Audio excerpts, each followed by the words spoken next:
Trish Daniels, Hardin's mom, is about to marry her neighbor Mike. They fell in love with each other after Hardin was sent to the US to study. The 21-year-old man and his girlfriend, Tessa Young, went to London to attend the wedding. The night before the wedding, Hardin caught his mom kissing Christian Vance, owner of a successful publishing company in Washington. She cheated on Mike. Hardin could not believe it. He trembled with anger at what he saw. To calm him down, Trish is forced to reveal to his son that Christian is his biological father. The wedding was pushed through despite the secret affair. Hardin had a grudge against his mom for not telling the truth. At the wedding reception, he went in with a dismayed face. He straightly walked to the venue's bar to drink liquor. The man wants to bathe himself in alcohol to forget all the revelations that caught him off guard. While he was drinking, Christian, his biological father, approached him. He sat beside him to apologize. He also confessed his real relationship with his mom. Hardin's mom, Trish, grew up in London with Christian and Ken. Both of them fell in love with her. She later chose Ken and married him. However, he became an alcoholic throughout their marriage and barely went home. Feeling alone, Trish falls in love with Christian,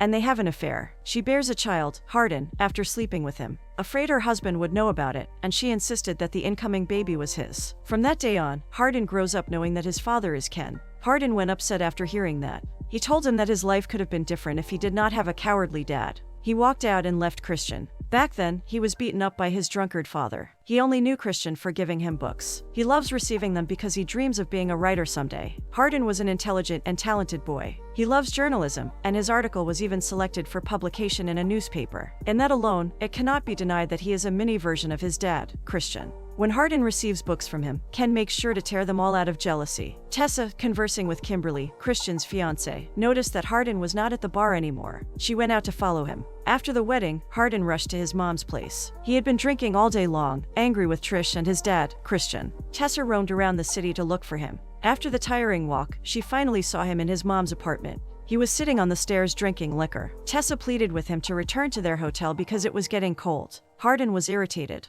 He told her to disappear from his sight. The lady understood he was grieving, so she chose to stay. All of a sudden, Hardin became hysterical. He broke the door of his mom's apartment and went in. He poured a bottle of alcohol and lit the sofa. Tessa stopped him, but he was desperate to burn the house, where he suffered so much when he was a kid. The fire rapidly burned the living area. Shortly after, Christian arrived. He stopped his son and told Tessa to run to the car. Hardin refused and nagged at him instead. The fire was almost around the house, so his dad had no choice but to push him outside the door. Police siren can be heard that made Hardin rattled. He immediately drove the car of his dad, where Tessa was seated. He exited before the cops could catch him. The police arrived, and they only saw Christian there. The following day, Hardin woke up inside the car. He doesn't know where he is. He saw Tessa, who told him that Christian admitted as the one who burned the house. Hardin did not feel guilty. Instead, he thought his dad deserved that for all the misfortunes he brought into his life. Tessa lectured him. She also drove the car back to their hotel. Meanwhile, Kimberly, Christian's fiancée, heard the incident. She was mad at him for involving himself back in Trish's life. In the middle of the drive, Tessa stopped the car. Hardin went out, and she followed him.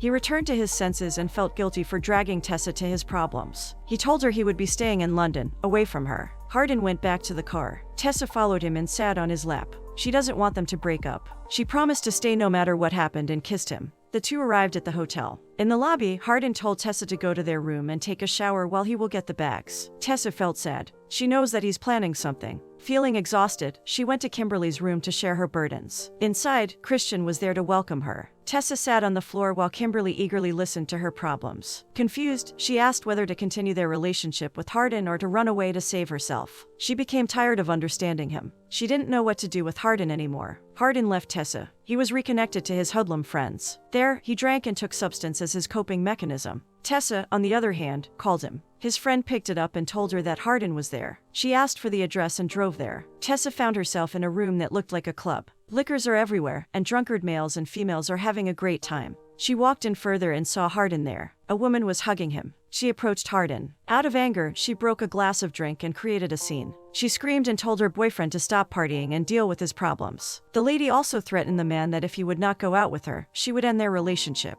Hardin was pissed off and told her that they are not in a relationship anymore. He advised her to go away because she didn't belong there. Tessa felt heartbroken. She went inside the car and left him. Tessa flew to Washington, pissed off with Hardin. As he went to her apartment that she shared with Hardin to pack her things. There, Tessa reminisces about the good times with him, when everything was not toxic. She walked further and saw someone lying on the floor. It was her father. She found him dead. Tessa burst out crying. Landon, her best friend, comforted her. Hardin receives a call from Landon. However, he declined it. He drank all day with friends, ignoring Landon's call. Fortunately, a lady with him answered it. Landon was so mad at him. He cursed him for being away when Tessa needed him the most. He ended the call after. Hardin was confused, and he didn't know what his ex-girlfriend was suffering. He called back Landon, and he learned that Tessa's father had passed away. He froze out of shock. Hardin snaps back from reality. He badly wants to talk to Tessa, but she refuses to answer. Tessa was in grief. She locks herself in the room and doesn't eat the meals that Landon prepares for her. Besides losing her dad, she was also in pain because of Hardin. She recalled the time when he already swore a promise to stop drinking. Hardin flew to Washington to visit Tessa. He rushed to her room to talk to her. But the lady doesn't want him anymore. She stared at him with disgust. Hardin was persistent, so Tessa ran outside to avoid him. Hardin sat on the balcony, staring blankly. He didn't know how to approach Tessa anymore. Carol, Tessa's mom, talked to him. She lectured the man for breaking her daughter's heart. Instead of apologizing, Hardin spoke rudely. He told her that he loved Tessa so much. He also denied that he hurt her. Carol was not convinced. All her life, she doesn't want her daughter to end up with a man like her husband, Richard. Tessa's father is also a drunkard and left them. Hardin went to Tessa's room. Since she wouldn't talk to him, he just shared with the lady the last time he saw her father. He was also shocked to hear that her father had passed away. Shortly after, Tessa finally talked to him. Hardin was glad and apologized to her. She replied and told him that their relationship wouldn't work anymore. She added that he couldn't even fight for her. He gave up easily when they encountered problems, leaving her in charge of maintaining their relationship. On the day of the burial, Tessa sits separately from Hardin. She stood in front of the eulogy. She tears as she tells everyone how her father tried to change himself for her. Hardin felt emotional, seeing her in pain. Without Tessa's knowledge, he was the one who covered the burial expenses. He requested Landon never to tell her. At home, Tessa went to the garden to avoid Hardin. However, he was there already standing. He approached her to apologize. He was sorry that it took him too long to come back. It was too late for him to realize her value to his life. Tessa did not respond and asked permission to go inside. After Landon left, Hardin invited Tessa to go somewhere because he had no plans later. The lady declined and told him that she was tired, and that she had a doctor's appointment the next day in Seattle. He would also love to look for a place to stay in. This way, he can be with her anytime, whenever she needs him. Tessa refused. She frankly said that she didn't want him anymore. Hardin felt hurt and left. Later that night, Kimberly visits Tessa to express her deepest condolences. Tessa thanked her and decided to share her plans. She wants to have a fresh start with Landon in New York. The woman supported her and advised her about Hardin. Heartbroken, Hardin went to Ken Scott, his adoptive drunkard father. He is now successful, and his toxic attitude was totally changed. They are already on good terms, unlike before. The older man advised on his situation with Tessa. He also apologized that he was wrong for being a drunkard after knowing that he was Christian's son. He cried and sincerely told him that he loved him so much. Hardin was touched and hugged his dad.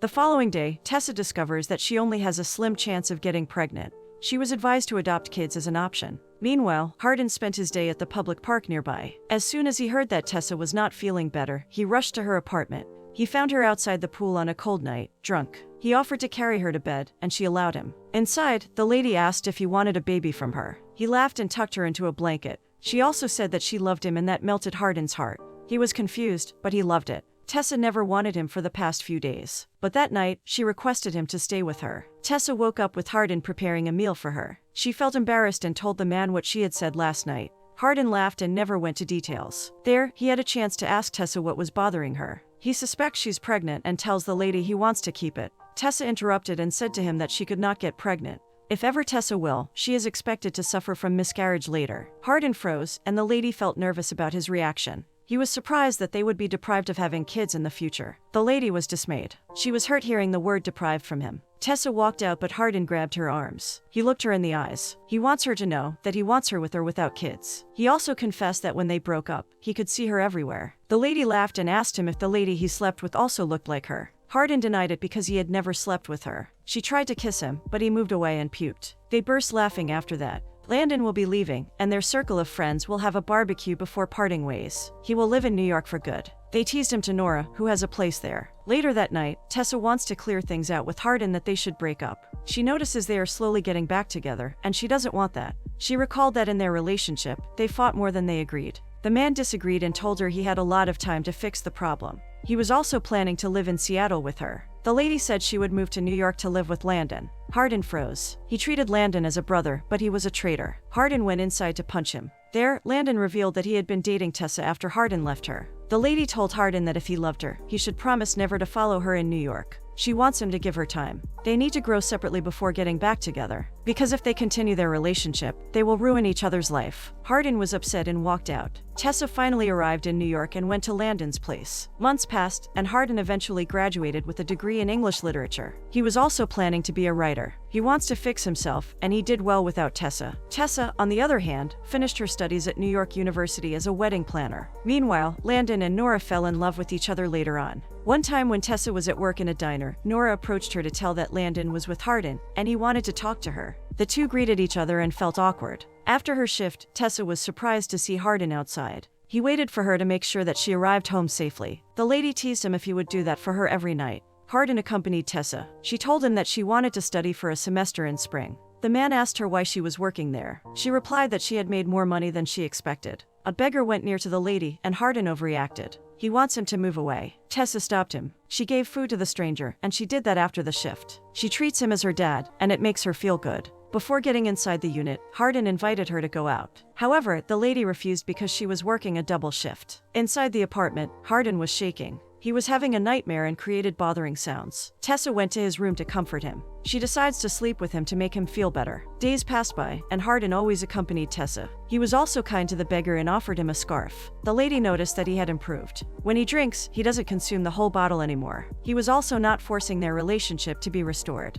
Hardin is willing to wait until she's ready to commit again. Tessa is slowly falling in love with him again. She can't stop staring as he sleeps. Landon and Nora noticed that, and they teased them. One night, Tessa went home exhausted. She still has an interview the next day. Hardin gently massaged her body to make her feel better. They missed each other and slept together. The next day, Hardin kissed Tessa before going to the interview. Tessa smiled and liked it. Before heading to work, the lady organized things in the living area. There, she found a book in Hardin's bag. Curious, she opened it. As she was reading, she realized that it was her life in the book and her relationship with him. It also included how she was depressed about losing her father. She continued to read it until Hardin returned. She confronted him and asked when he started writing about them. The man responded after their first kiss. Tessa was surprised and thought that he was crazy. She was so mad at him. She doesn't want the world to read her life. Hardin apologized. He believed that it was a good idea. He has been reading the book to the group therapy, and they loved it. He also revealed to the lady that many bidders wanted his book, and it was why he came to New York, to settle it. He has no intention of hurting her.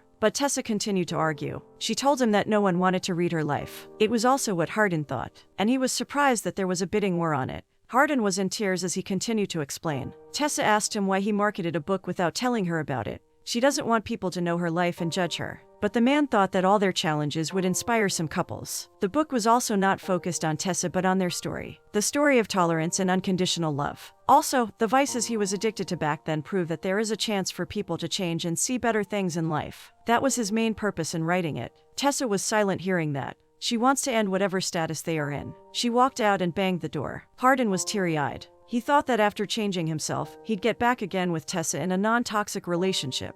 But he was wrong. Hardin continued his life without her. Even if he was brokenhearted, he did not resort to drinking alcohol or substance again. Instead, he continued his writing career. He inspired groups of people and shared with them his life. He was not afraid to be judged and told them that he had burned his mother's house before and drank all day. But he was thankful that it did happen. He realized it brought him to where he was, living a better life without even trying. Meanwhile, Tessa celebrated New Year in a club. She was with Nora and Landon. They kissed, and she felt jealous. She doesn't have someone to celebrate with. Online, she saw Hardin. He had become more than she expected him to be. He became mature and turned his dreams into reality. Hardin published his first ever book, After. He also returned to London. He is already on good terms with his mom, Tricia. She was incredibly proud of her son as she flipped the copy of his book. There, she apologized for not telling him about his father. She also feels sorry that she made mistakes in falling in love. Despite that, she said to him that every decision she makes, it was out of love for him. Hardin was touched and thanked her mom. In New York, Tessa was strolling in the city when she saw a poster. It was about Hardin. He was inviting everyone to visit him there so that he could sign their after book copies. Tessa was amused as she read that.